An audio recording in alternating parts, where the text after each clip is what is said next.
ಇತ್ತು. ಎಕ್ಸಾಮ್ ಮುಗಿಸ್ಕೊಂಡು ಮಧ್ಯಾಹ್ನ ಬರ್ತಲ್ಲ ಅಂತ ನಾವು ಅನ್ಕೊಂಡಿದ್ವಿ. ಆದ್ರೆ ಸಂಜೆ 4:15 ಹೊತ್ತಿಗೆ ನಡ್ಕೊಂಡ್ ಬರ್ತಿದ್ವಿ. ಫ್ರೆಂಡ್ ಜ್ಞಾನವಿ ಹತ್ರ ಕೇಳುವಾಗ ಹೇಳಿದ್ರು ಇಲ್ಲ ಸ್ಪೆಷಲ್ ಕ್ಲಾಸ್ ಇತ್ತು ಅಂತ. ಇಲ್ಲ ಮಾವ, ಕಾಲೇಜಲ್ಲಿ ಸ್ಪೆಷಲ್ ಕ್ಲಾಸ್ ಇತ್ತು. ನಮಗೆ ಅದೊಂದು ಇವಾಗ ಕೂಡ ಒಂದು ಮನಸ್ಸಲ್ಲಿ ಕಾಡ್ತಿರೋ ಪ್ರಶ್ನೆ ಏನಂತ ಹೇಳಿದ್ರೆ, ಎಕ್ಸಾಮ್ ಕೊನೆ ಎಕ್ಸಾಮ್ ಆದ್ಮೇಲೆ ಸ್ಪೆಷಲ್ ಕ್ಲಾಸ್ ಮಾಡುವಂತ ಒಂದು ವಿಚಾರ ಏನು?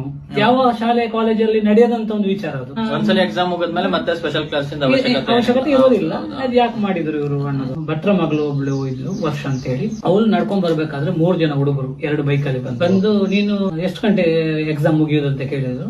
ನನಗೆ 4 ಗಂಟೆ ಮುಗಿತದೆ ಅಂತ ಅವಳು ಹೇಳಿದ್ರು. ಮುಂದೆ ಹೋದ ತಕ್ಷಣ ಅಲ್ಲಿ ಆ ಬಾಡಿ ಸಿಕ್ಕಿರುವ ಜಾಗದ ಕರೆಕ್ಟ್ ಅದ ಎದುರು ಭಾಗ ಫುಟ್ಪಾತ್ ಅಲ್ಲಿ ಹೋಗ್ಬೇಕಾದ್ರೆ ಇಬ್ರು ಚಪ್ಪಲೆ ತಟ್ಟಿದ್ರು ಅಂತ. ಅದನ್ನು ವರ್ಷಾಂತರ ನಾವು ಕೇಳುವಾಗ ಅವಳು ಹೇಳಿದ್ರು ಹೌದು ಅಂತ ಹೇಳಿ.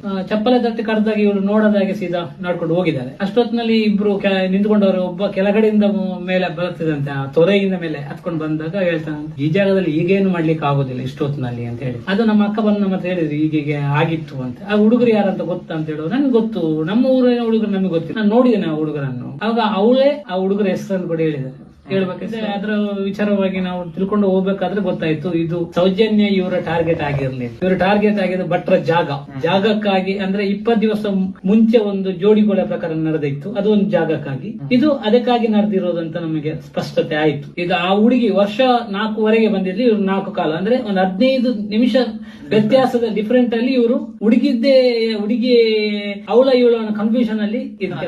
ಅದಾದ್ಮೇಲೆ ಏನಾಯ್ತು? ಸೌಜನ್ಯದು ಮಿಸ್ ಆದ ದಿವಸ ಸಂಜೆ 7 ಗಂಟೆ ನನ್ನ ಮನೆಗೆ ಬಂದೆ. 6:30 7 ಗಂಟೆ ಮನೆ ಬರ್ಬೇಕಾದ್ರೆ ಸೌಜನ್ಯ ತಾಯಿ ನಮ್ಮ ಮನೆಗೆ ಬಂದು ನನ್ನ ಹತ್ರ ಕೇಳಿದ್ರು, ಸೌಜನ್ಯ ಸಿಕ್ಕಿಲ್ಲ ನಿಮಗೆ ಅಂತ. ಸಿಕ್ಕಿದ್ದಾರೆ 4 ಕಾಲಿಗೆ ನಾನು ಹೋಗ್ಬೇಕಾದ್ರೆ ನಡ್ಕೊಂಡು ಬರ್ತಿದ್ಲು. ನಾನು ಮಾತಾಡಿದೆ, ನಾನು ಹೋಗ್ತೇನೆ ಮನೆಗೆ ಅಂತ ಹೇಳಿದ್ರು. ಒಟ್ಟಿಗೆ ಹೋಗು ಅಂತ ಹೇಳಿದೆ ನಾನು. ಇಲ್ಲ ನಾನು ಮುಂದೆ ಹೋಗ್ತೇನೆ, ನನಗೆ ಊಟ ಆಗ್ಲಿಲ್ಲ ಅಂತ ಹೇಳಿದ್ರು. ಸರಿ ಆಯ್ತು ಹೋಗಂತ ನಾವು ಹೇಳಿದ್ವಿ. ಮತ್ತೆ ಅಲ್ಲಿ ಬರುವ ರೂಟ್ ಅಲ್ಲಿ ಒಂದು ಭಟ್ರ ಮನೆ ಇದೆ, ಅದೇ ವರ್ಷ ಅವರ ಮನೆ ಇದೆ, ಅಲ್ಲಿ ಕೇಳಿದ್ವಿ. ಆಗ ಅವ್ರು ಹೇಳಿದ್ರು ಇಲ್ಲ ಮನೆಗೆ ಬರ್ತೇನೆ ಅಂತ ಹೇಳಿದ್ಲಿ ಇವತ್ತು. ಅವ್ರು ಹೊಸ ಬಟ್ಟೆ ಒಂದು ಹೊಲಿಲಿಕ್ಕೆ ಕೊಟ್ಟಿದ್ರು.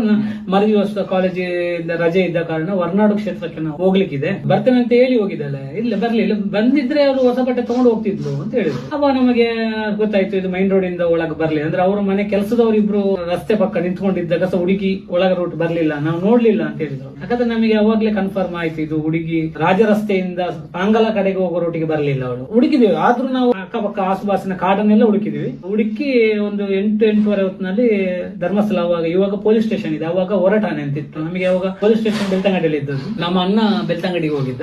ನಾನು ಇಲ್ಲಿ ಒಪ್ಪಿಗೆ ಆಗುದಿಲ್ಲ ಅಂತ ಹೇಳಿ, ಇವತ್ತು ಆಗುದಿಲ್ಲ, ನೀವು ನಾಳೆ ಬೆಳಿಗ್ಗೆ ಬನ್ನಿ ಅಂತ ಹೇಳಿದ್ರೆ. ಅವಾಗ ನಾವು ಹೇಳಿದ್ರೆ ಸರಿ ನಾವು ದನಿಗಳ ಹತ್ರ ಒಂದ್ಸಲ ಹೋಗ್ತೇವೆ, ಅವ್ರ ಹತ್ರ ಒಂದು ವಿಚಾರ ಹೇಳ್ಲಿಕ್ಕಿದೆ. ಅಷ್ಟ ತಕ್ಷಣ ಹೇಳಿದ್ರು ಹೌದಾ ಆಯ್ತು ನಾವು ಈಗ ಮನೆಗೆ ಬರ್ತೀವಿ ಅಂತ ಹೇಳಿದ್ರು. ಸರಿ ನೀವು ಮನೆಗೆ ಹೋಗಿ ನಾವು ದನಿಗಳ ಹತ್ರ ಭೇಟಿ ಮಾಡಿ ಬರ್ತೇವೆ ಅಂತ ಹೇಳಿ ಹೋದ್ವಿ.